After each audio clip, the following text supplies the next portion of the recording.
Good evening everyone, good evening. Welcome you all again to NEET Elite. I hope all of you are doing great, having a good time. So people, if I'm perfectly audible and visible to everyone, just let me know fast in the chats. Yes, hello Ishpreet, hello Sheikh, hello Vishnu, hello Ashwarya, hi Ashri, hi Naveen.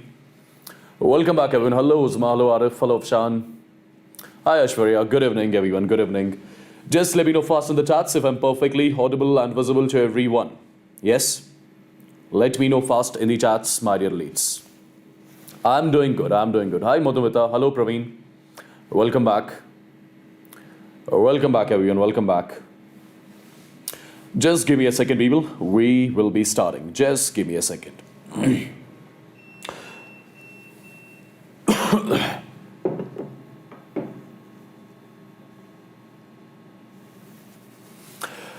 Perfect guys, so as you all must be knowing, tonight we are going to start one more series, right? For the ones who are going to write the NEET in 2022. And this is going to be the mock test series, right? Well, weekly, on 2 days, I will be taking the mock tests. Till your NEET 2022 examination, we'll be doing 30 to 40 mock tests, right? That actually means we will be doing some 1000 to 1200 questions through these mock tests, right? So what I would suggest you guys to make a separate notebook for this mock test series, right? Because 1200 questions through mock tests, that is something which will be immense, yeah? Right? And for the ones who are preparing for JEE, on JEE channel, I've already started the mock test series, right? I've already done some 13 mock tests. You guys can watch it there as well, okay? Perfect. So 2 days in a week will be for the mock test, and rest of the 4 days, I will be completing the portions as I used to. Perfect. So before starting tonight's discussion, the ones who have just joined in, the ones who are new to the channel, let me just quickly introduce myself. Well people, my name is Wassim Sir and I'm your chemistry master teacher writer on this NEET Elite channel, yeah? The ones who have not liked the video yet, please do like the video, share the video with your friends, do subscribe to the channel, and do not forget to hit the bell icon so that you get the notification of every single session which we take live on this NEET Elite channel, yeah? So do like the video, share the video with your friends, and do subscribe to the channel as well, my dear elites, right? Perfect. Hello Prasanna, good evening, good evening. Hello Zahur, hello Abdullah. Welcome back everyone. So you guys can first of all, let me know in the chats if all of you are super duper excited about the tonight's session people. So tonight we are going to start the mock test series. So tonight we'll be doing the first mock test which contains some 45 questions, right? Of your complete chemistry. Let me know fast in the chats if all of you are super duper excited about the tonight's session, my dear leads. Yes. What are the timings? The timings are going to remain the same, right? On this channel, I'll be taking the session every day on 8 p.m. sharp, right? Okay. Timings are going to be the same. Perfect, guys. So let's get going then. Let's get started with the first question, which is going to be on your screen. And let me tell you, whatever questions I'll come up with, these are properly your NEET-oriented questions. So by doing these mock tests, you'll exactly get to know what kind of questions, what is going to be the level of the upcoming NEET examination as well, right? By solving these questions. Perfect. So let's get going with the first and the very simple and basic question. But I would want you guys to answer this question, right? The IUPAC name of the following compound. A very simple and basic question I'm starting with, right? If you just know the rule to solve this, you can easily answer this question. So what is going to be the answer of this question, people? I'm looking at your chats only. Just let me know in the chats fast. Just let me know in the chats fast. What is going to be the correct answer of this question? Naveen is coming up with option A. What about the rest of the people? Geeta Priya is coming up with option C. What about the rest of the people, my dear elites? Dharani comes up with option A. Okay, so majority of the students are coming up with option A and option D. Yeah? So let's exactly get to know what is going to be the correct answer of this question. It's a very simple and basic question, guys. So first of all, have a look over here how to approach to this question. It's a simpler one. Have a look. You have got 2 ways by means of which you can give numbering to this compound. Either you'll be starting with this carbon, 1, 2, 3 or 4. You can do the numbering from left to right. Or you'll be doing the numbering from right to left, right? You'll be calling this carbon as carbon number 1, this is 2, this is 3, and this is 4, right? So you've got two ways to give numbering of this compound. One from left to right, another one from right to left. Okay, now which one is the appropriate numbering? If you are starting with left to right, this triple bonded carbon is getting the number 1 position. If you are starting the numbering from right to left, this double bonded carbon is getting the number 1 position, right? And whenever you'll be confused to compare the priority of the double bond and triple bond, right? You will be giving priority to the double bond first, right? Among double and triple bond, you'll be giving priority to the double bond. So you'll be starting the numbering from right to left, okay? So if you give the numbering from right to left, what is going to be the name of the compound then? Isn't it simple now, right? At carbon number 1, you have got the double bond. At carbon number 3, you have got the triple bond, right? So it's going to be 3-ine and 1-ene. 3-ine and 1-ene. So 3-ine and 1-ene. So option D is the one which is going to be the correct answer of this simple question which I have started with, right? Right, people? So always triple and double bond gets the priority, right? So you'll be starting the numbering from right to left, and then you can eventually solve the question. Very simple and basic question this was. Perfect. Moving on to one more question. I'm sure this is clear to everyone, right? So this is one more question, people, right? And the question is taken directly from your mole concept. A very simple and basic question. If you just know the concept, you can easily solve this one. Have a look exactly what the question says. 20 kilograms of nitrogen and 3 kilograms of hydrogen. So basically we are mixing 20 kilograms of nitrogen with 3 kilograms of hydrogen. That's what we are doing exactly, right? Okay. The amount of NH3 formed will be. So first thing, as you all must be knowing, whenever N2 gas reacts with H2 gas, it leads to the formation of NH3 gas. Every one of you would be knowing this, correct? Now people, at time t is equal to 0, initially, I'm given with the mass of N2 which is 20 kilograms, right?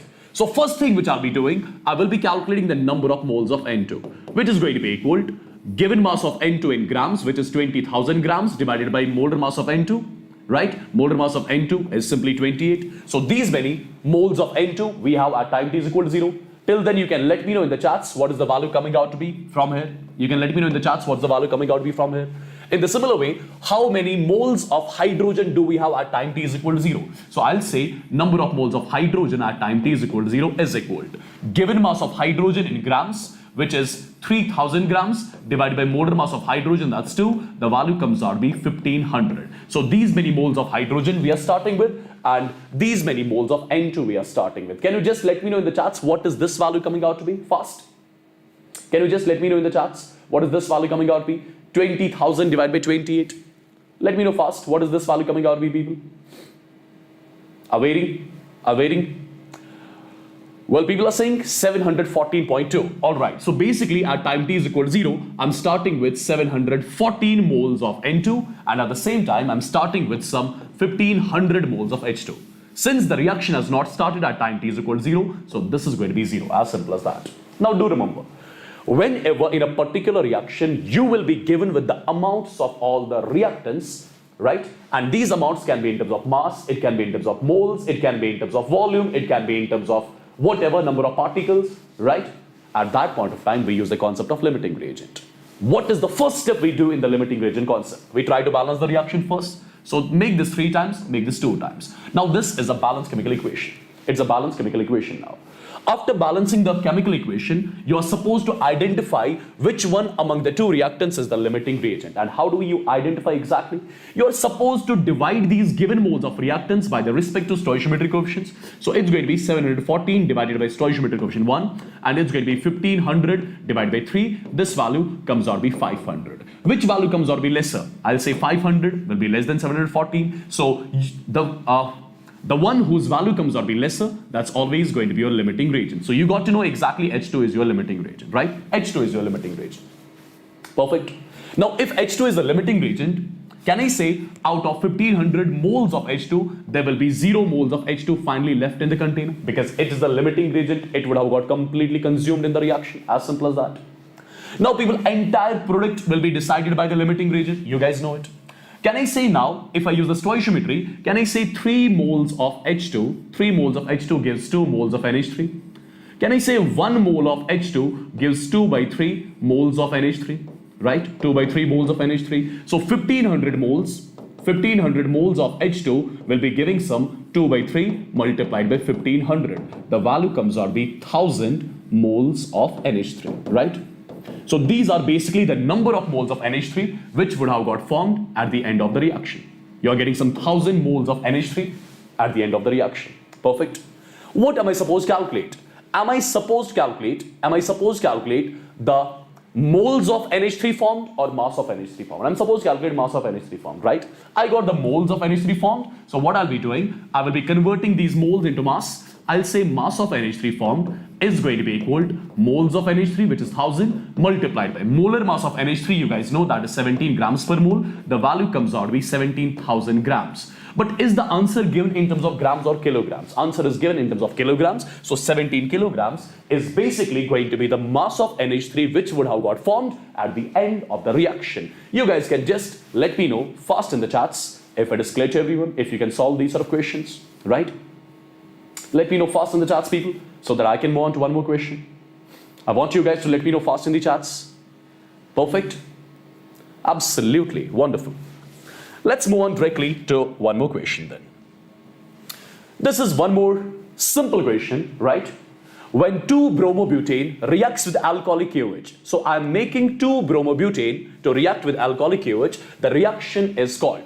What do we call this particular reaction as? Can you let me know in the chats? What do we call this particular reaction as?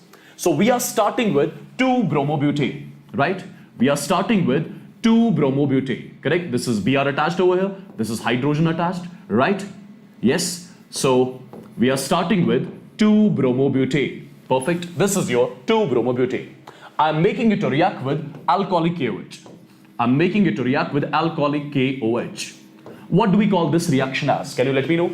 Well, majority of the students are saying this reaction is called as dehydrohalogenation. Absolutely, you all are perfectly right. It is the dehydrohalogenation.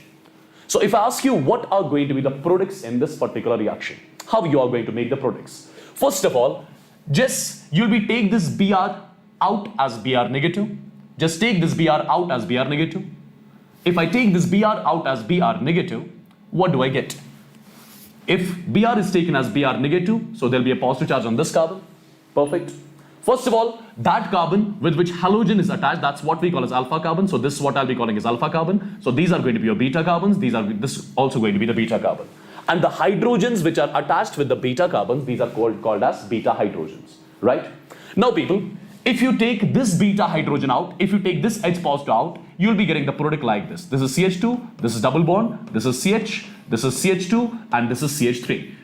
This is one of the product when you take this beta H positive out, right? But there is one more possibility. You can take this beta hydrogen out as well as H positive, right? If you take this out as H positive, the product is simply going to be CH3. This is C, this is double bond, this is your CH, and this is going to be CH3. So these are going to be the two products of this particular reaction, right? These are going to be the two products of this particular reaction.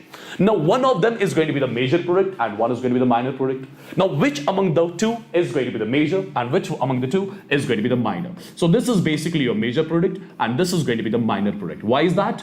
Have a look, people. If you talk about this double bond in particular, right? That carbon which is attached with the double bonded carbon, that means this one and this one. These are what I'm calling as alpha carbons. So these three hydrogens and these three hydrogens, these are what I call as alpha hydrogens. So this has got some 6 alpha hydrogens, I must say, right? So how many alpha hydrogens do we have in the first case? That carbon which is attached with the double bonded carbon, that's what I'm calling as alpha carbon. So there are only 2 alpha hydrogens. So I'll say this double bond is being stabilized by 2 alpha hydrogens and this double bond is being stabilized by 6 alpha hydrogens. Where double bond is stabilized by more alpha hydrogens, that's going to be stable, right? And that's going to be the major product. So this one is going to be the major product, right? So what do we call this particular reaction as? What do we call this particular reaction gas? You can easily let me know in the chats. This is basically dehydrohalogenation. Perfect. Right, people? Yes, absolutely. Absolutely. There are some 45 questions in the mock test. 45 questions. I'm sure it's clear to everyone. Moving on to one more. Okay, one more simple and basic question. And people, this is going to be the level of your NEET 2022 examination. You can expect these sort of questions, right? Okay, and I'm sure you'll be happier to see the level of the questions. This is going to be the level of your NEET examination, right? The questions which we solve in the actual sessions, those are absolutely difficult ones, right? But this is the actual level of the NEET examination. Perfect. Total questions per mock test will be 45, and there will be some 40 for mock tests which I'll be solving, 30 to 40 mock tests, right? So basically through the mock tests, I'll be doing some 1200 to 1300 questions. That's why I told you in the beginning to make a separate notebook for these mock tests, right? Okay, 56 grams of nitrogen and 96 grams of oxygen are mixed isothermally at a total pressure of 10 atm. The partial pressure of oxygen and nitrogen atm are respectively. You can kill this question, I'm sure about that, right? So basically, in the container, you have got two gases, nitrogen and oxygen. If I ask you, in the container, how many moles of oxygen do we have? You will say mass of oxygen, that's 96 grams, divided by molar mass of oxygen, that's 32. So basically, you have got some 3 moles of oxygen in the container. In the similar way, if I ask you how many moles of nitrogen are there in the container, you will say given mass of nitrogen, that's 56 grams, divided by molar mass of N2, that's 28, the value comes out to be 2. So you got the moles of each gas present in the container. Perfect. Now, if I calculate the mole fraction of O2, mole fraction of O2 is going to be equal to number of moles of O2 in the container divided by total moles present in the container. 3 plus 2, that's 5. So mole fraction of O2 is 3 by 5. So mole fraction of N2 is going to be 1 minus 3 by 5, right? The value comes out to be 2 divided by 5. So you got the mole fraction of each gas. Well, if you got the mole fraction of each gas, you can easily write the partial pressure of O2 as total pressure of the mixture multiplied by mole fraction of O2. Total pressure of the mixture is given to me as 10 atm multiplied by mole fraction of O2 is 3 by 5. So 5 1, 5 2, 3 2s are 6. So 6 atm is basically the partial pressure of O2. And similarly, you can calculate the partial pressure of N2. Partial pressure of N2 will be simply coming out to be 4 atm. So 4 atm and 6 atm is going to be the correct answer of this question. I'm sure it's very clear to everyone, right? The partial pressure of O2 and N2. O2 is 6, so 6 and 4. 6 and 4 is going to be the correct answer. Option C is the one which is going to be the correct answer of this question. I'm sure this again clear to every single guy. Yeah? Perfecto? Let's move on directly to one more question then. This is one more question. Which of the following species have same shape and same bond order? Which of the following species have same shape and same bond order? How do you check it exactly? How do you check it? How do you check it, people? So first of all, you'll be saying, okay, let me tell you it like this. Do you remember whenever you talk about the isoelectronic species? Isoelectronic species are the ones which have got same number of electrons. Let me tell you, isoelectronic species, they have got same shape, and same bond order as well. Now you need to say among all which are the isoelectronic species, right? Among all which are the isoelectronic species. If you talk about N3 negative, if I talk about N and this is 3 and over here there is negative charge, right? On one nitrogen, in one nitrogen, how many electrons are there? There are 7 electrons in one nitrogen atom. How many nitrogen atoms do we have? 3. There is a negative charge, so plus 1, 7, 3, 21, 22. So basically, there are some 22 electrons total present in your N3 negative, right? If you talk about NO2 negative, nitrogen, it has got some 7 electrons. One atom of oxygen has got 8 electrons, so there are some 2 atoms of oxygen, right? And there is minus 1 charge, so add that. So 7 plus 16 plus 1, right? So this value will come out to be 17 plus 7 comes out to be 24. So there are basically some 24 electrons total present in this NO2 negative. Now similarly, calculate the carbon dioxide. Carbon has got some 6 electrons, oxygen has got 8 multiplied by 2, the value comes out to be 22, right? So there are some 22 electrons total present in your carbon dioxide, 22 electrons, and in case of ozone, it's going to be 8 3s are 24 electrons, right? What do I need to see exactly? Which of the following species have got the same shape and same bond order? Now check it out. Did I do some mistake anywhere? So first of all, N3 negative and carbon dioxide, they will be absolutely having same shape and same bond order, right? And is there any other option as NO2 negative and O3? NO2 negative and O3. So both A and C is going to be the correct answer of the question. So option D is the one which is correct among all. Right, people? Yes, this is the way by means of which you solve this. So simple, in short, what you are going to remember, isoelectronic species, they have got same bond order, same shape as well. Just see which of the following is isoelectronic. That's going to be the answer. Perfect. Moving on to one more question. This is one more question, guys. A very simple and basic from the chapter redox, right? See what kind of question is this one. Calculate the normality of the solution obtained on mixing 50 ml of 5 molar solution of K2Cr2O7 and 50 ml of 2 molar K2Cr2O7 in acidic medium. As you all must be knowing, K2Cr2O7, in acidic medium, it gets converted into Cr tripositive, right? In acidic medium, it gets converted into Cr tripositive. Every one of you will be knowing that.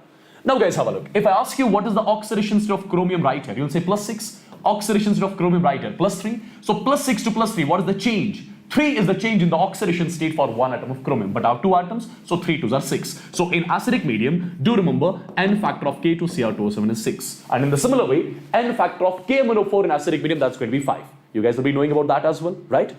Now we will have a look. What do I need to calculate? I need to calculate the resulting normality of the solution. I'll be using the simply formula N1V1 plus N2V2 divided by V1 plus V2. This is going to be the resulting normality of the solution, right?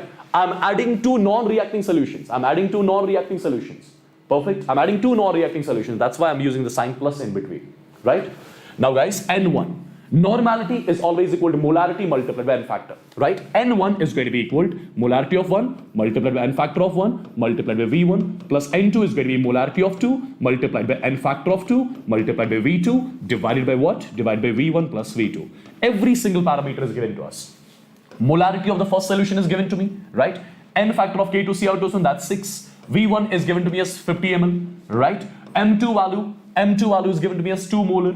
N factor of 2 is 6, right? N factor of K2Cr2O7. V2 value is given to me as 50 ml divided by V1 plus V2. Put all the values into this equation, get the value of resulting normality. So people, what is the answer coming out to be finally?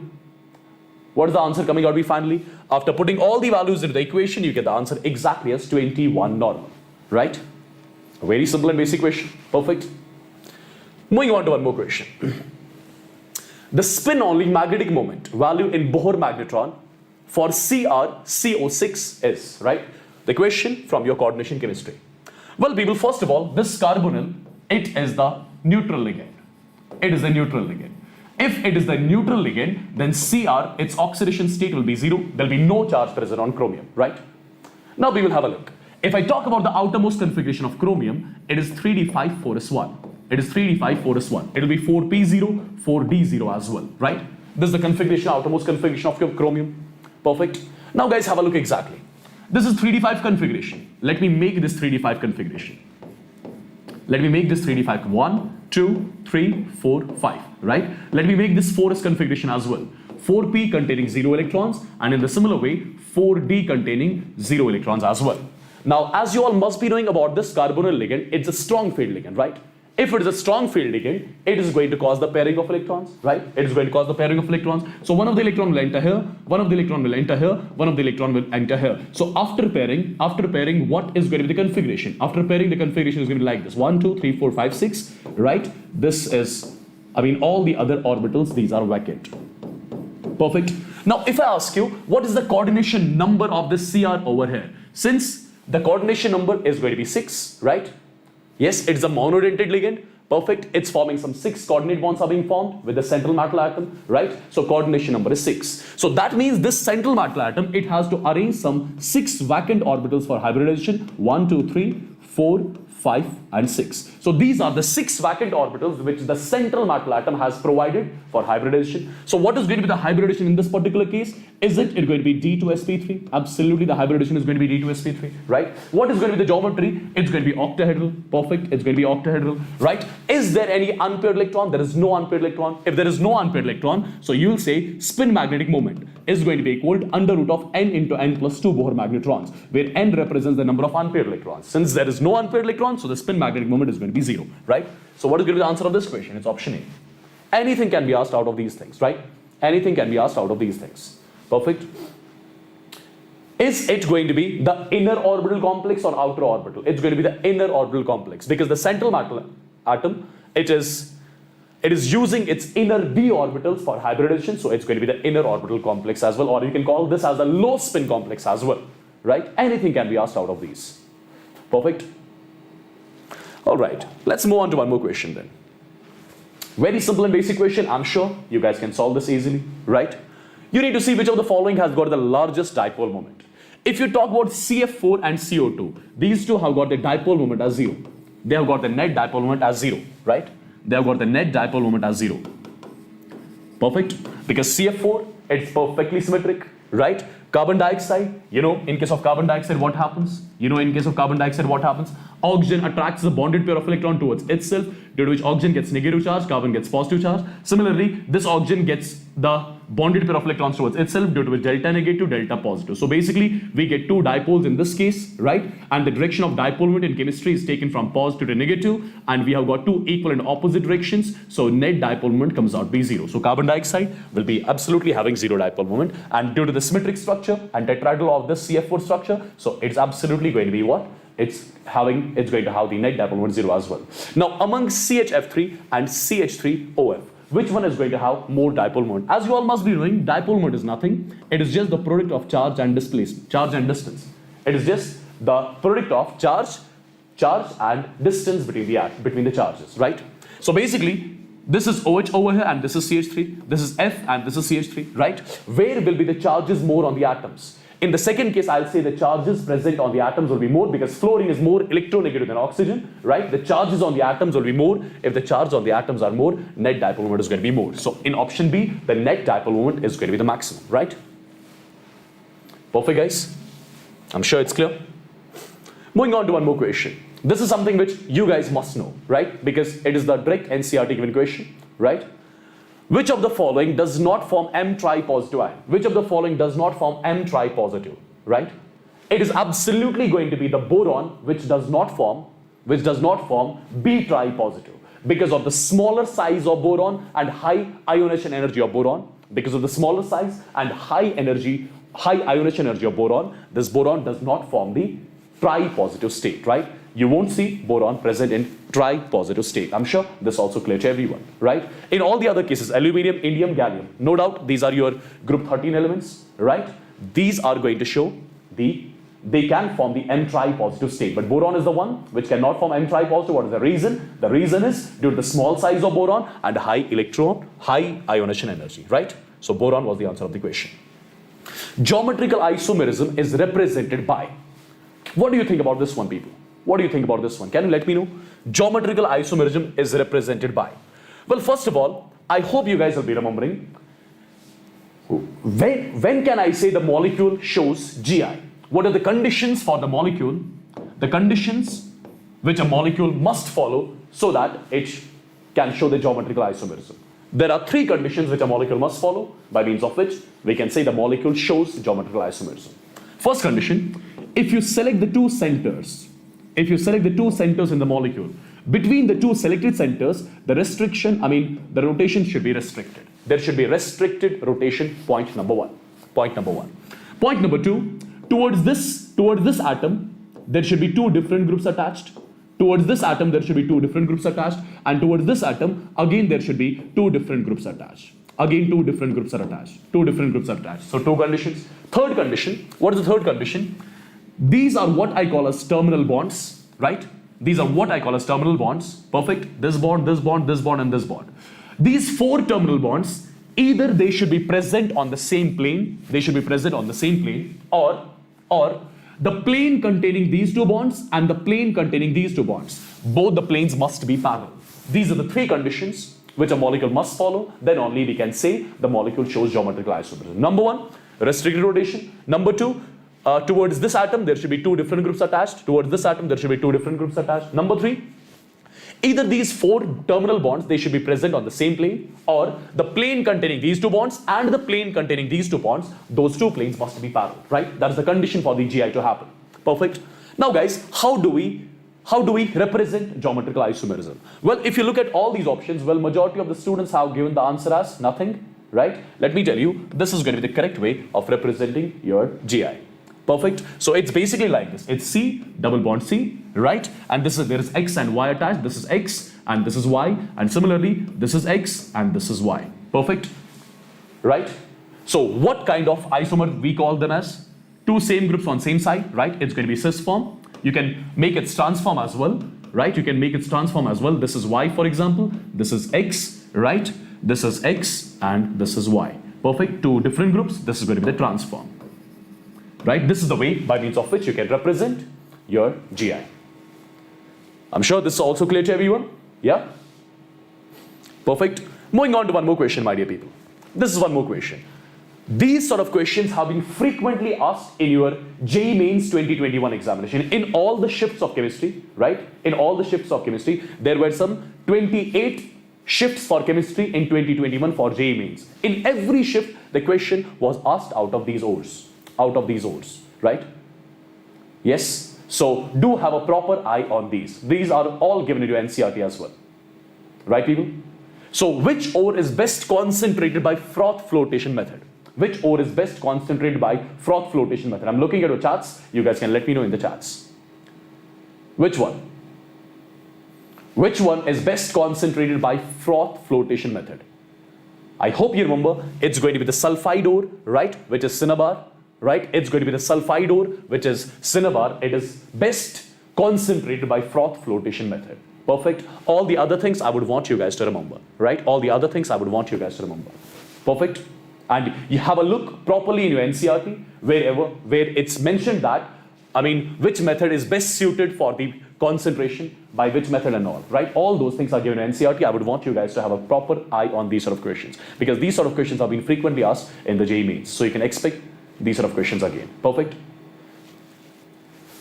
Okay, which of the following species will have largest and smallest size? Which of the following species will have largest and smallest size? I'm sure you guys can solve this question as well. Well, there is one basic rule which I would want you guys to tell. If you talk about the parent atom, let's say I've got the atom A and I'm taking electrons out of it, so I'm making it into the cationic form, right? I'm converting the parent atom into the cationic form. In the similar way, I'm converting the parent atom into the anionic form. Do remember, the size of cation is always less than that of the size of parent atom. The size of cation is always less than that of the size of the parent atom. In the similar way, size of anion is always more than that of the size of its parent atom. Perfect. Do remember this thing. If you just know this thing, you can easily solve the question which I gave you. Perfect. Now have a look exactly how this question is to be solved. If you talk about magnesium and aluminium, this is magnesium, this is aluminium. They are same period elements, right? On moving from left to right, what happens to size? Size decreases. Size decreases, right? So among these two, which one will be having more size? It's absolutely going to be magnesium which will be having more size, right? Now, if you talk about Mg di positive and Mg tri positive, absolutely the size of Mg di positive will be less than that of Mg, and size of Al tri positive will be less than that of aluminium. So which one is going to be the least size among all? It's going to be Al tri positive, which will be having the least size among all, and in the similar way, which will be having maximum size. So it's going to be magnesium, which will be having maximum size. Magnesium maximum, Al tri positive least, right? Largest and smallest. Largest is magnesium, Al tri positive least. So it's going to be option A, which is going to be the correct answer of this question, right, people? Yeah? I'm sure you got to know exactly how to tackle with this question. It was a very simple and basic question. Just one simple thing was required. Simple concept was required in this question. Perfecto. Moving on to one more, guys. Moving on to one more. Calculate how much current is required to produce H2 gas at the rate of 1 milliliter per second under STP. This question is based on the electrolysis part, right? Electrochemistry, electrolysis. And a very simple and basic question this is. What we are supposed to do basically, we are supposed to liberate H2 gas. We are supposed to liberate H2 gas, right? And if you remember, whenever we do the electrolysis of the electrolytes, right, hydrogen gas is always liberated at cathode. Hydrogen gas is always liberated at cathode, right? Due to the reduction reaction of water, basically, hydrogen gas is always liberated at cathode. So for the hydrogen gas to get liberated at cathode, the reaction must be 2 times H positive aqueous plus 2 electrons. It gets converted into H2 gas. And since it's a reduction reaction, reduction always takes place at cathode. So this reaction will be taking place at the cathode of the electrolytic cell. Perfect? Right? Now, what do I need to calculate? How much current is required to produce H2 gas at the rate 1 ml per second? So basically, how much H2 gas should get liberated? 1 ml of H2 gas should get liberated. In how much duration? 1 ml of H2 gas should get liberated in 1 second. That's our requirement, right? In order to liberate 1 ml of H2 gas in 1 second, how much current is to be passed in the electrolytic solution? So basically, I need to calculate the value of current. And everything is happening at STP. So if I ask you, how many moles of H2 should get liberated? You'll say 1 ml divided by 2 to 400. So basically, these many moles of H2 should get liberated at STP in 1 second. Perfect. Now I'll be using the Faraday's first law. As per Faraday's first law of electrolysis is concerned, I'll say number of moles of H2 liberated should be equal to I multiplied by T divided by n factor of the substance which gets liberated, that's H2, multiplied by 96500. Perfect. So how many moles of H2 should get liberated? 1 divided by 2 to 400. These many moles of H2 should get liberated is equal to I value I need to calculate. Time is given to me as 1 second. N factor of H2. How do we calculate n factor of a substance from a balanced chemical equation? N factor of H2 is going to be equal to number of moles of electrons exchanged in this particular reaction, that's 2, divided by stoichiometry coefficient, that's 1. 2 divided by 1 comes out to be 2. That's going to be basically the N factor of H2, right? That's 2. Multiplied by what? Multiplied by 96500. Well, you got one equation which just contains one variable, that's I. So I value is something which I was supposed to calculate. And when you solve, I value will come out to be exactly 8.61 amperes, right? So basically, 8.61 amperes of current must pass through the solution. Then only 1 ml of H2 will be getting liberated in 1 second. I'm sure this is again clear to everyone, right? Perfect, guys. Let me move on to one more question. This is one more question, right? And you guys can solve this one, I'm sure about that. Among the elements boron, aluminium, carbon, and this is not silicon, this is not sulfur, this is silicon. This is not sulfur, this is silicon, right? So boron, aluminium, then you have got carbon, you have got silicon, right? This is boron, right? This is aluminium, same group elements, right? This is carbon and this is silicon. These are again same group elements. The highest first ionization enthalpy, right? There is no exception or anything. You guys know it. You guys know it. See guys, on moving from left to right, ionization enthalpy increases. On moving from top to bottom, ionization energy decreases. Right? So which one is going to be having the maximum ionization energy? It's option D, right? Carbon, absolutely. There's no exception involved over here. There is no electronic configuration involved anywhere, right? Perfect. Okay, one more question. Again, a very simple question based on the solubility. Well, you are given with CuBr. You are given with CuBr. Perfect. CuBr, how it's going to get dissociated? It will get dissociated as Cu positive and Br negative.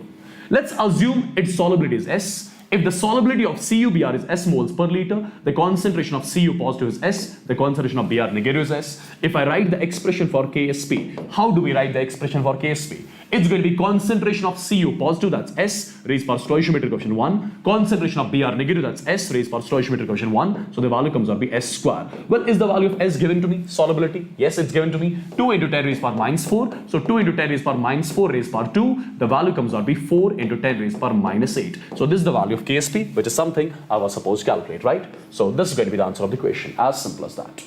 A basic, simple question, right? Okay. Well, there are different types of questions which can be asked in the solubility product. That is something which I'll be coming up, which I'll give to you in the upcoming sessions, right? There are a lot of different questions on the basis of solubility which involve the common ion effect and every single thing, right? Those are something which I'll be dealing in the upcoming sessions. Okay, one more. Which of the following molecules does not show resonance? Which of the following molecule does not show resonance? Have a look.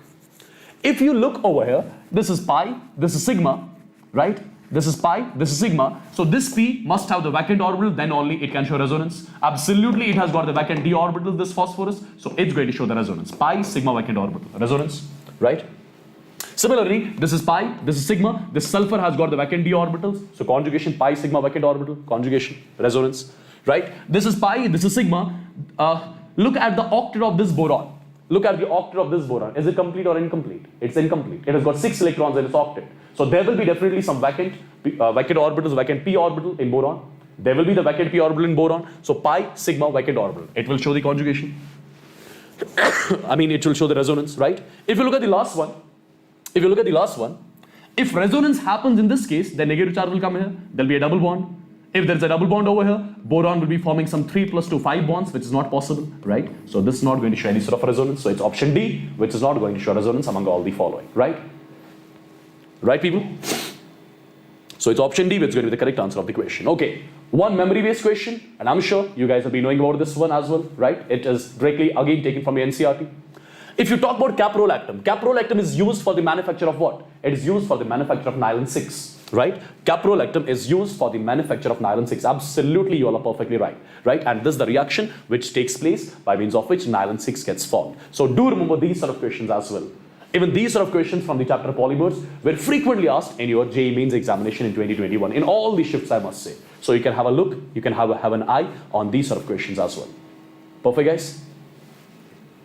All right, what do you think about this one, guys? This is something which I taught you a few days back only in thermodynamics. Which one of the following are not state functions? Which of the following are not state functions? Well, Q plus W, internal energy, that's a state function, right? H minus Ts, that's Gibbs free energy, that's a state function, right? Q and W, these are the examples of the path functions. These are the examples of the path functions, right? Which of the following are not the state functions? It is basically 2 and 3. 2 and 3. So option D is the one which is the correct. This is something which I've told you a few days back only, correct? In the chapter thermodynamics. Perfect. State functions are the ones which only depend on the initial and final state. They are path independent. We cannot calculate the absolute value of a state function. We always calculate change in the value of state function, right? And for any cyclic process, change in the value of state function is always taken to be 0. Perfect. All those things we have discussed in detail in the chapter thermo. Okay, one more. The increasing order of the stability of the following free radicals. You are going to arrange them on the basis of increasing order of their stability. What do you think about this? Everywhere you see the free radical. Everywhere you see the free radical, right? Everywhere you see the free radical. Now, free radicals, you guys know, they are stabilized by resonance as well as hyperconjugation, right? They are stabilized by resonance as well as hyperconjugation. Well, people, if you look at this free radical, right, there are some 3 benzyl groups which are attached with this free radical. Perfect. This is basically C positive, and over here you have got 1 benzyl group, right? On other side you have got 1 more. On other side you have got 1 more. So can I say this free radical is going to be maximum stabilized, right? Because on all the 3 sides, right? On all the 3 sides, this free radical can show delocalization, right? So it's going to be maximum stable. Perfect. So this one is going to be the maximum stable free radical, right? This one is going to be the maximum stable free radical, followed by this one. There are 2, right? Followed by this one, because there are more alpha hydrogens stabilizing this free radical through hyperconjugation, right? Then followed by this one. So option B is the one which is going to be the correct answer of this question. Perfect. Right, people? So first thing, you'll be giving priority to the delocalization through resonance, right? In these 2, delocalization of free radical is happening through resonance, and over here these free radicals are stabilized by the hyperconjugation, right? There are some 9 alpha hydrogens which are stabilizing this free radical. There are some 6 alpha hydrogens stabilizing this free radical. So option B is the one which is going to be the correct. Well, someone is saying B and C are the same options. Is B and C same? B and C are given as same option. All right, B and C are given as the same options, so both B and C are going to be the correct, right? Okay, it is just a printing mistake, that's it. Okay, for an elementary reaction, X gives Y plus Z. Half-life of the reaction is given to us. In what period of time would the concentration of X be reduced to 10% of its original value? See guys, the question is from the chapter chemical kinetics, right? And the question is simple. The question is simple. The reaction that's given to me is X gives Y plus Z. And it's mentioned in the equation that it is the elementary reaction. It is the elementary reaction, right? It is the elementary reaction. And you guys will be knowing one important thing. For elementary reactions, order is equal to molecularity.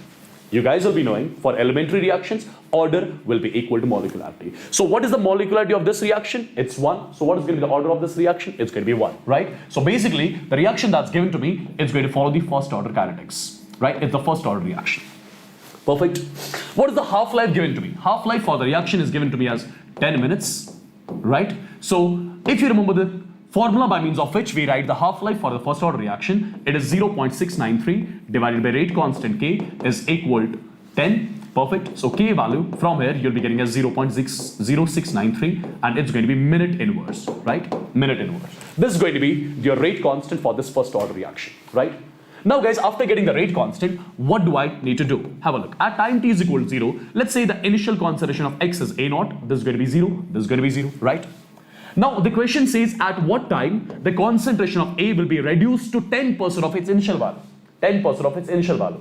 Initial value is A0. Initial concentration is A0. So at what time the concentration of a reactant will be reduced to 10%. Will be reduced to 10% of its initial value. So this is basically the concentration of reactant left at time t, right? At what time 10% of A0 will be left? At what time 10% of A0 will be left? That's something we need to check, which is something which we represent with AT. AT is the concentration of reactant left at any time. So I need to check at what time the concentration of reactant will be 10% of its initial concentration. Perfect. So this is going to be 10%, 10 divided by 100 multiplied by A naught. The value comes out to be A naught divided by 10. So AT value over here is equal to A naught divided by 10. A naught divided by 10, right? Now guys, what I'll be doing? I'll be using the integrated rate equation for the first order kinetics, right? I will be simply using T is equal to 2.303 divided by K. It's going to be log of A naught divided by AT. I'm sure you guys will be knowing how to use this equation, right? So it's going to be 2.303 divided by K. K value, we have already got 0.0693, and it's going to be log of A naught divided by AT. A naught is the initial concentration of reactant. AT is the concentration of reactant left at time t, which is A naught by 10. So it's A naught divided by 10. A naught cancel. Log 10 is equal to 1. So this term wholly and solely becomes equal to 1. And solve this part. When you solve this part, the value comes out to be 33 minutes, right? So after 33 minutes, I must say, right? After 33 minutes, I must say 10% of the reactant will be left in the container. I'm sure this is clear to everyone, right? Perfect. Okay, moving on to one more then. This one more question. Hydrolysis of urea is an example of what? Hydrolysis of urea. It takes place in presence of enzyme. It takes place in presence of enzyme, right? So it is going to be the example of the biochemical catalysis, right? This reaction, hydrolysis of urea, it takes place in presence of urease, right? Right? It takes place in presence of the biological enzyme, I must say. So it's absolutely going to be the biochemical catalysis reaction, and this is the actual reaction which is mentioned over here, right? Hydrolysis of urea in presence of urease, right? It involves the biological catalyst, right? That's enzyme. So it is the example of the biochemical catalysis reaction. Okay. Okay. One more simple question. This is something which we have done few days back in the chapter thermodynamics, right? A simple and basic question. 3 moles of an ideal gas are expanded spontaneously into vacuum. Expansion of an ideal gas in vacuum. Expansion of an ideal gas is in vacuum. What do we call that? As free expansion, right? What do we call that? Free expansion. Free expansion is always irreversible in nature, right? Or you can say expansion of an ideal gas, expansion of a system against zero external pressure, right? And we know work done for the ideal gas which undergoes free expansion, that's always equal to 0. Perfect? Because we know W is equal to minus P external delta V. So basically we are doing the expansion of ideal gas against zero external pressure. So W value is equal to 0, right? So 0 is going to be the answer of this question. It's option A, which is the correct answer of this question. Perfect? Yeah? Someone is saying infinite. Bro, how come it's going to be infinite? Okay, ethyl chloride is converted to diethyl ether. Ethyl chloride, you're starting with alkyl halide, right? It is converted into diethyl ether. You're converting alkyl halide into ether. Through which reaction? Through which reaction? Have you ever heard about the Williamson synthesis? Williamson ether synthesis, in which we get ethers, right? In which we get ethers. So what is going to be the answer of this question? Absolutely, you all are perfectly right. It's going to be Williamson synthesis, right? And this is going to be the particular reaction. You are starting with ethyl chloride. In presence of sodium alkoxide, you get ether, right? And with that, you get NaCl. And this particular reaction is what we call as Williamson ether synthesis, right? Okay, the Bohr orbit radius for the hydrogen atom is given to us. The radius of the first excited state, right? Perfect. The radius of the first excited state. Isn't it simple? You guys are simple going to use the formula. Radius of the electron in nth orbit is equal to R naught n square by Z, right? Right, people? And R naught value is 0.53 angstroms. It's mentioned in the equation that it is the first excited state, right? For lithium, hydrogen, helium, Z value is equal to 1. So what is going to be the answer of this question? Have a look. R is equal to R naught n square by Z. R naught value is 0.53, right? 0.53 n square, first excited state. First excited state means n value 2. Ground state, first excited state, n value 2. N square divided by Z, right? Or for hydrogen, we are not talking about lithium, it's for hydrogen. For hydrogen, Z value is 1, right? So final answer will be 2.12 angstroms. It's a very simple and formula-based equation, so I'm not going to show this one. Okay, substitution of one alkyl group by replacing hydrogen of primary amines. In case of primary amine, if I replace one hydrogen and in place of hydrogen, I put, for example, the alkyl group, what will happen to the base state? Can I say that alkyl group is going to increase the electron density towards the nitrogen, right? Alkyl groups, they are plus I showing groups, right? They are electron donating groups. So electron density on nitrogen over nitrogen will increase, right? Due to which base T will increase, as simple as that. Right, guys? This is something which every one of you would be knowing, I'm sure about that.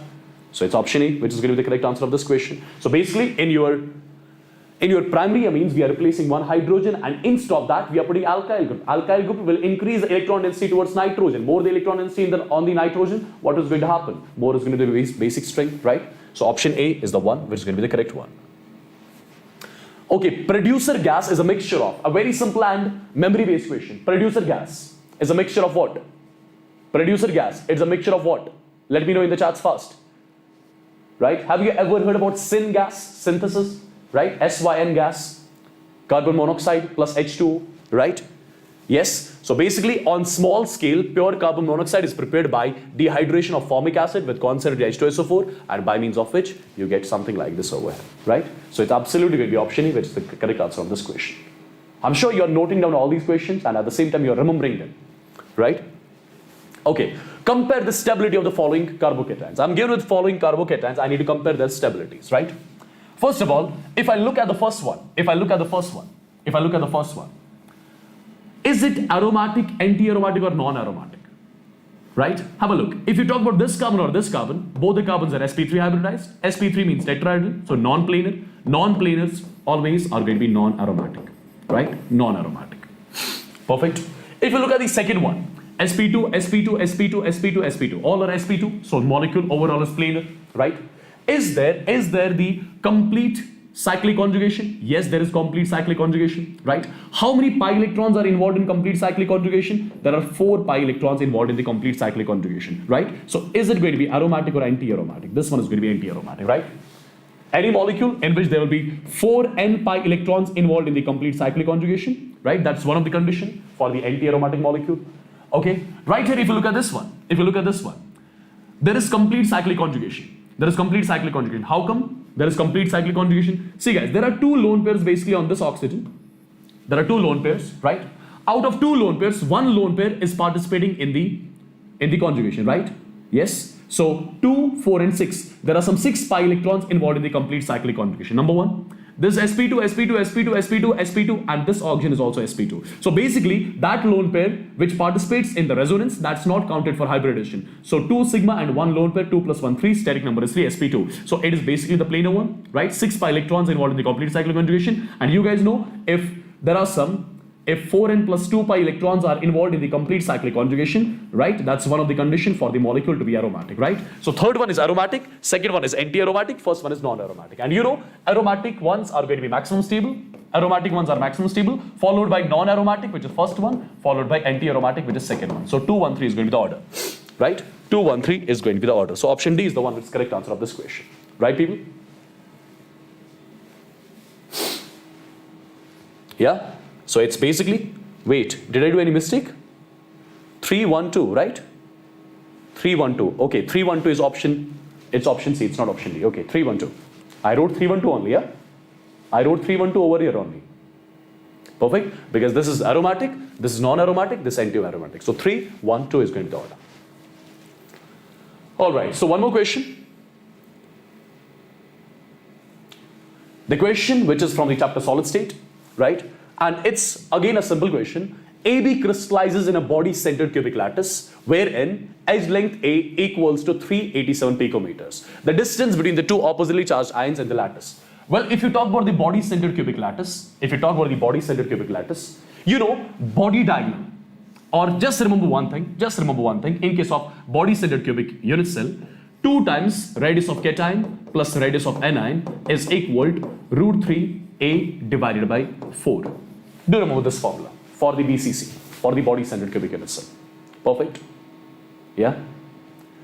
Right? So what do I need to calculate? I need to calculate the distance between the 2 oppositely charged ions. So basically I need to get this value, R positive plus R negative. This is something which I need to calculate. Perfect? This is something which I need to calculate. A value is given to you. You can solve this question. Just I did a mistake, sorry. This is not root 3A by 4, this is root 3A. Right? It's root 3A, not by 4. Okay? This is the relation. And how come this relation comes? Let me show it to you as well. Have a look. If you talk about the body-centered cubic structure, in which the constituent particles are present at the corners, and apart from the corners, they are present at the body center as well, right? There is a constituent particle which is present at the body center as well. Perfect, right? Well, first of all, if you join this one and this one, it's going to be the body diagonal. And do remember the body diagonal length. If the edge length of the cube is a, then body diagonal length is going to be root of 3. It's going to be root of 3, right? And the particles which lie along this body diagonal, they'll be touching each other. So basically, this corner one is going to be something like this, right? This corner one is going to be something like this, right? And the one at the center, that's going to be something like this. Perfect. So if this is the anion, this is the anion. So this is the radius of anion, this is the radius of anion. So 2 times the radius of anion plus 2 times the radius of cation, 2 times the radius of anion, 2 times the radius of cation is equal to the whole distance, which is root of 3a. That's what I wrote over here. 2 times the radius of cation plus anion is equal to root of 3a. A is given to me, so you can calculate r positive plus r negative. That is basically going to be the distance between the two closest neighbors in case of this body-centered cubic unit cell, right? So by putting the values, you get the answer exactly as 335. Yeah? I'm sure again it's clear to everyone. Right, people? All right. One more. Arrange the following in the decreasing order of rate of SN2 reaction. Well, as you all must be knowing, SN2 reactions, they occur via transition state, right? Okay. And the rate of SN2 depends on the steric hindrance, if you remember, right? Where is the steric hindrance maximum? Where is the steric hindrance maximum? There are some 3 alkyl groups, bulky groups attached. Only 2 are attached, right? Only 1 is attached. No one is attached. Okay. So where is going to be the rate of SN2 maximum? Rate of SN2 is going to be maximum in that molecule where there is least steric hindrance. Where is the least steric hindrance? That's A. In case of A, the rate will be maximum, followed by B, followed by your C, followed by D. So A, B, C, D is the rate order, right? This is the rate towards SN2, right? This is the rate towards SN2. If I ask you what is going to be the rate towards SN1, in SN1, what happens basically? Carbocation gets formed, then decided on the basis of carbocation. Then stability of the carbocation decides the rate of your SN1. So rate of SN1 will be maximum in this one because over here you get the maximum stable carbocation, right? You get the 3 degree carbocation. Perfect. And 3 degree carbocations are more stable, you know. Okay, moving on to one more. The bond angle of alkenes and alkynes. Alkenes undergo hybridization sp2 and alkynes undergo hybridization sp. In case of sp2, the bond angle is 120 degree. In case of sp, the bond angle is 180 degree. That's something every one of you will be knowing. And in case of sp3, it's 109 degree 28 minutes. So alkenes and alkynes, 120 and 180 respectively. So option B is the one which is correct, right? No need to think a lot about this question. It's done and dusted. Okay, one more guys. A very basic and simple question, and this is given into NCERT as well, this question, right? It is given in the form of a paragraph. If you remember, if you'll be having 2 volatile liquids, you'll be adding 2 volatile liquids, right? The total vapor pressure of the solution will be equal to PA plus PB. I hope you know this, right? So PS is going to be equal, it's going to be P naught A multiplied by Chi A plus P naught B multiplied by Chi B. Perfect. And you can write it like this as well. It's P naught A multiplied by Chi A plus P naught B multiplied by, instead of Chi B, you can write 1 minus Chi A, right? And finally, you get something like this, P naught A multiplied by Chi A plus P naught B minus P naught B Chi A. You can take Chi A common in these two, so you get something as P naught B plus P naught A minus P naught B multiplied by Chi A. This is the final answer. This is the total vapor pressure of the solution, right? So which option resembles with it, right? It's going to be option. Is it going to be option C or option D? It's going to be option D which resembles with it, right? Option D resembles with it. I'm sure again it's clear to everyone, right? It's option D is the answer of the question. All right, one more simple question, guys. Have a look. 0.44 grams of a colorless oxide of nitrogen occupies 224 ml at STP. The molecular formula of the compound will be. See how I'll be solving this question. As per the question, it's mentioned that at STP 224 ml has got the mass of 0.44 grams. So 1 ml will have the mass of 0.44 divided by 224 grams, right? So can I say 22400 ml? 22400 ml will have the mass of 0.44 divided by 224 multiplied by 22400 grams. The value comes out to be 44 grams. So this 44 grams, it is the mass of 22400 ml of the substance at STP, right? And the mass of these many ml, of a gas at STP is basically going to be the mass of 1 mole of the gas at STP, right? And mass of 1 mole of the gas is something which we call as molar mass. So the molar mass of the gas is 44 grams. Now you need to identify which of the following has got the molar mass of 44. Which of the following has got the molar mass of 44, right? You can check it out. You can check it out, people, right? Yes? Which of the following has got the molar mass of 44? So it's absolutely going to be option C, right? It's going to be 16 plus 14 multiplied by 2. 16 plus 14 multiplied by 2. The value comes out to be 44 grams, right? I'm sure it's clear. And people, at the end of the session, you can let me know in the chats how many questions you did on your own, right? How many questions were right among them. Do let me know in the comment section afterwards. Okay, which of the following vitamins in water? Okay, which of the following vitamins is water soluble? Water soluble. I'm sure you guys will be knowing about the fat soluble vitamins, A, D, E, K, right? A, D, E, K are the fat soluble. A, K, E. These are fat soluble. So it's basically B and C. It's vitamin B and C, which is going to be your water soluble vitamin, right? So it's option D, which is the correct answer of this question. Yeah? Perfect. Your fat soluble vitamins include A, D, E, K, right? And your B and C, these are going to be the water soluble vitamins, right? Yes, this is something every one of you would be knowing. All right, one more. NH2 group in aniline. It's absolutely strong ortho-para directing. At ortho and para positions, it increases the electron density through resonance, right? So it's absolutely ortho-para directing. I'm sure you guys will be knowing about this as well, right? Because if you talk about aniline, you must be knowing this is your NH2. On nitrogen, there's a lone pair. So this lone pair can participate in the resonance. There'll be negative charge over here. Then this will come here. This will come here. So negative charge is coming here. Then this will come here. This will come here. Negative charge is coming here. So basically at the ortho position and the para position, electron density is increasing. Negative charge is increasing, right? So you can say NH2 in aniline is basically your ortho para directing. It increases the electron density at ortho and para positions. This is a very simple question. Okay, look at this question.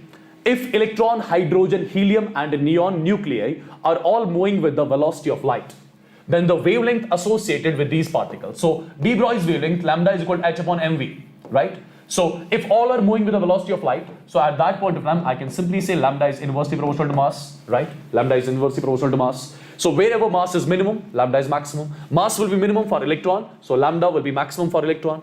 Then hydrogen, helium and neon. Hydrogen nuclei will have lesser mass than that of helium nuclei, than that of neon nuclei. So its de Broglie's wavelength will be maximum, followed by this, followed by this. So option A is the one which is correct among all, right? It's option A which is correct among all. No need to think a lot for this one. Yeah? Alright, in the reaction, you're starting with aldehyde.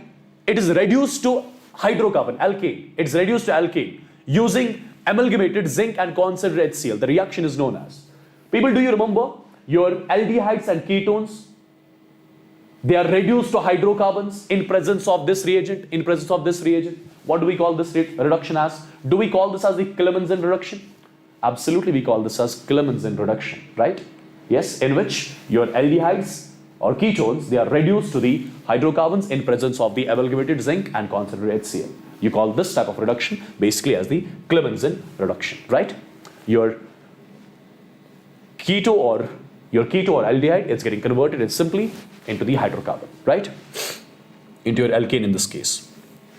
Okay, the coordination number in case of hexagonal closed packed structure. This is something which every one of you would be knowing. See, if you talk about simple cubic unit cell, body centered cubic unit cell, or face centered cubic unit cell, or hexagonal unit cell. Do remember the coordination number of each particle in SCC is 6, in BCC it's 8, in FCC it's 12, this is also 12, right? Do remember these values. These are the coordination numbers. It's absolutely 12, which is going to be the correct answer of this question. Is option A, right? Let me move on to one more. I've got one more session basically at 9:30 in which I'll be doing one more mock test for the JEE students on Vedantu JEE English channel. You guys can join in again, right? So let me quickly solve these questions. The oxo acid of sulfur that does not contain the bond between sulfur atoms, right? It is basically oleum, which is going to be the answer of this question. If you talk about the structure of H2S2O7, if you talk about the structure of your H2O2O7, this is the structure of your H2O2O7, right? In which there is no SS direct linkage, there is SOS linkage. So in case of oleum, in case of H2S2O7, there is no SS direct linkage, there is basically SOS linkage, right? So option C is the one which is going to be the correct answer of this question. Fastly moving on to one more. The halogen that is most easily reduced, right? Which of the following halogen can be reduced easily? The one that is going to be the better oxidizing agent will be reduced easily. Oxidizing agent, that is the one which oxidizes others, itself undergoes reduction. Which of the following can oxidize others easily? It's F2. It's F2, right? It's F2 which is the better oxidizing agent which can undergo reduction easily. So option A is the one which is correct. Option A is the one which is correct. The product formed in the following reaction, a very simple and basic reaction, right? In presence of what? Okay, so take OH and this H out from here. So final product is simple. It's going to be CH2 and with this Cl is attached. So alkyl halide is getting formed. So option A is the one which is formed, right? I'll be doing a little fast, guys. There are some 4 to 5 more questions, that's all. Angular shape of ozone consists of, it consists of 2 sigma bonds and 1 pi bond, right? If you look at its structure, there are 2 sigma bonds, 1 pi bonds, 2 sigma bond, 1 pi bond in any of its resonating structures, right? Which of the following hydride is acidic? Which of the following hydride is acidic? The first one is going to be the maximum acidic among all. These are the hydrides of group 16 elements, right? As we move down the group, what happens to the bond dissociation energy of these hydrides? Bond dissociation energy decreases, right? Bond dissociation energy of these hydrides decreases. So this one, it can easily give H positive, and that species which can easily give H positive, that's going to be maximum acidic. This can be one of the explanation. Or you can solve this question by means of the conjugate basis. You can form the conjugate basis of these. After forming the conjugate basis, you can check the stability of the conjugate basis. Wherever conjugate base is more stable, there only acid is going to be stronger. Anyways, in both the ways, you're going to get A as your answer, right? Okay, X and Y respectively are. You're starting with aniline and NaNO2, right? Plus HX in presence of, this aniline, what is X going to be? So it is basically, first of all, the diazotization reaction in which you get N2X, right? In which you get N2X, perfect. It is a diazotization reaction, right, people? So this X is benzene diazonium halide in presence of Cu2X2. In presence of Cu2X2, what is the final product which you get?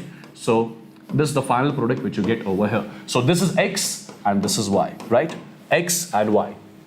Okay, so X is basically benzene diazonium halide and Y is your aryl halide, right? So option B is the one which is the correct answer of this question. Perfect. Firstly, moving on to one more. Find the freezing point of the solution obtained by mixing 18 grams of glucose and 90 grams of water. It's a very simple question which is based on depression freezing point, right? Okay, this question I'm sure you can solve on your own. This question I'm sure you can solve on your own. Simple, you are supposed to use the formula. Delta TF is equal to Van 't Hoff factor, KF multiplied by molarity. Van 't Hoff factor for glucose is 1 because that's not an electrolyte, right? It does not dissociate or associate. I value is 1. Freezing point. Depression in freezing point is freezing point of solvent minus freezing point of solution. Freezing point of solvent, you know, it is 0 degree, right? Water has got 0 degree. Freezing point of solution is equal to KF value is given to me, molality, right? This is the formula by means of which you can use them, you can get the molality, and eventually you get the freezing point of the solution as minus 2.06. I'm moving a bit fast, guys. Okay, the value of Kc and Kp. This is again the simple question. See, if you look at delta Ng for this reaction, its delta Ng basically is number of moles of gaseous products, which is 2, minus number of moles of gaseous reactants, which is again 2. So 2 minus 2 is 0. So Kp will be equal to Kc, RT raised by delta Ng. So Kp will be equal to Kc, right? Kc value is given to as 0.1. So Kp will be also 0.1. Option B is the one that's answer, right? Okay, so with this, I end the session here, right? And people, if you have not enrolled into the NEET 2022 crash course batch yet, so let me quickly tell you what all benefits you guys are going to get in the NEET 2022 crash course batch, which started yesterday on the actual Vedantu platform, in which the best teachers of Vedantu in all the 3 subjects are training you, right? Your whole syllabus of your physics, chemistry, zoology and botany will be covered, right, in just 3 months. Not only about the syllabus completion, there will be test series involved. There will be test series which will be included in this crash course, right? Study material which will be provided by us, right? Chapter wise tests will be there by means of which you can compare your ranks with other students across the country. So I would suggest you guys to get enrolled in this crash course batch which started yesterday on the actual Vedantu platform. And the price of this is completely affordable. It is just 9,000 if you will be using the coupon code as WSPRO, right? Right, people? Okay, batch started on 31st of January, right? So do get enrolled in this batch. This is the best and last option for you guys to improvise your ranks for the NEET 2022. Trust me, the best teachers of Vedantu are training you in all the 4 subjects in this particular crash course, which is for the ones who are going to write the NEET in 2022. Perfect. And let me quickly show you how to get enrolled in this one, right? And this is basically going to be the result oriented batch, as I keep on telling you. This is the video which you guys are currently watching. You need to drag the video a little down, click on show more. After clicking on show more, over here you are getting a link, NEET crash course, NEET crash course. There's a link particularly for NEET crash course. Click on this link. Well, after clicking on this link, you need to click on buy now, put your number, email ID on which you get the OTP and everything, and eventually you'll be getting enrolled into the crash course, NEET 2022 crash course batch, which is just for 9K by using the coupon code WSPRO, right? Do get enrolled in as soon as possible. It's my personal suggestion for you guys, because by enrolling into the actual batch, you remain disciplined, you know what to study, you know what not to study, right? All those things. And the study material which you get in this crash course, that is basically the finest study material in the entire Vedantu, in the entire country, I must say proudly, right? So with this, people, do get enrolled in this crash course batch as soon as possible. Trust me, it's highly, highly, highly beneficial for all of you. Okay? The batch started on 31st of January. Do get enrolled as soon as possible. So with this, I'm going to take a leave. I'll see you guys sharp at 9:30 on Vedantu JEE English channel, right? Wherein I'll be doing a mock test for the ones who are going to write the JEE in 2022. You guys can again join in, right? Because the JEE mains and NEET level current nowadays, it's almost the same, right? So that mock test for JEE is absolutely going to be beneficial for you all as well. Okay? So do attend that at 9:30 sharp on Vedantu JEE English channel. Till then, you take care. Bye-bye. God bless you all and love you all. Take care, guys. Bye. And do let me know in the comment section how many questions you got right.